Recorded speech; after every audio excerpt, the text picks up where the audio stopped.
ஐயா சேனாதி ஐயா அவர்களை மாநில சேர்த்து நிமிஷம்.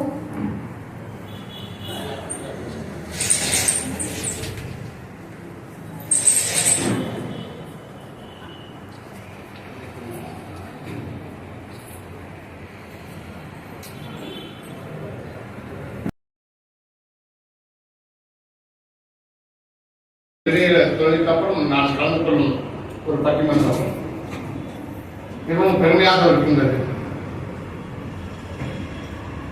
இதில் கலந்து கொண்டு பேச இருக்கின்ற அத்துணை ஆளுமைகளுக்கும் அத்துணை சகோதரர்களுக்கும் எழுத்தாளர்களுக்கும் கவிஞர்களுக்கும் என்னுடைய ஐயா முருகானந்தம் குறிப்பிட்டது போல டாக்டர் ராதாகிருஷ்ணன் மிகப்பெரிய தத்துவ ஞானி.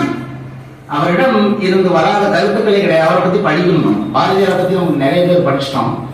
டாக்டர் ராதாகிருஷ்ணன் பத்தியும் நாம நிறைய தெரிஞ்சுக்கணும். மிகப்பெரிய தத்துவ மேதை.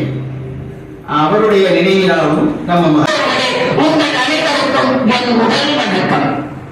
ஆசிரியர் தின விழாவை கொண்டாட வேண்டும். நான் ஆசிரியர்.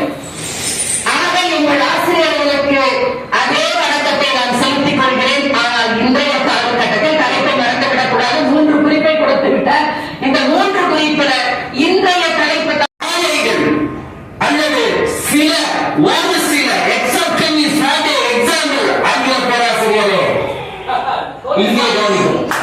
Exception is not a example என்று சொல்வார்கள் ஆங்கிலத்திலே ஒரு பழமொழி. விதிவிலக்குகள் எல்லாம் உதாரணங்கள் இல்லை.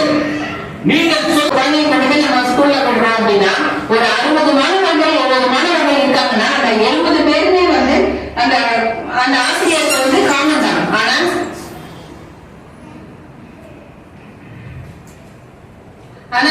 நம்ம பெற்றோர்களுக்கு ஒரு மாணவனும் தான் தன்னோட பிள்ளை மட்டும்தான். என்ன நினைக்கும்? இவன் ஒரு நல்ல மனிதனாக சமூகத்தில் வாழ்கிறானா என்பதை நினைக்கும். அப்படிப்பட்ட நல்ல ஒரு மனிதனை உருவாக்குவது குருவுடைய வேலைதான். குருதான் உருவாக்குறாங்க.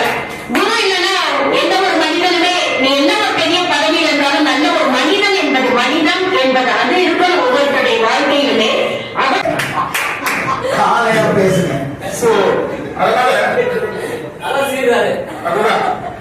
எனக்கு வெற்றியை குறித்த சில சாப்டர்ஸ் இருக்கு, தோல்வியும் அவமானங்களும் குறித்த சில சாப்டர்ஸ் இருக்கு. ஆனா எனக்கு அந்த தோல்வியும் அவமானங்களையும் கற்றுக் கொடுத்த வாழ்க்கை பாடமே மிக சிறந்தது. அது எனது அப்பா.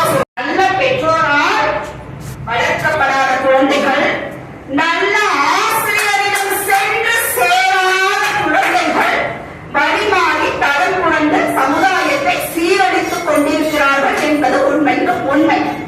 இந்த கோவில் ஒன்று வந்தது சுமித்ரா மேடம். நீங்க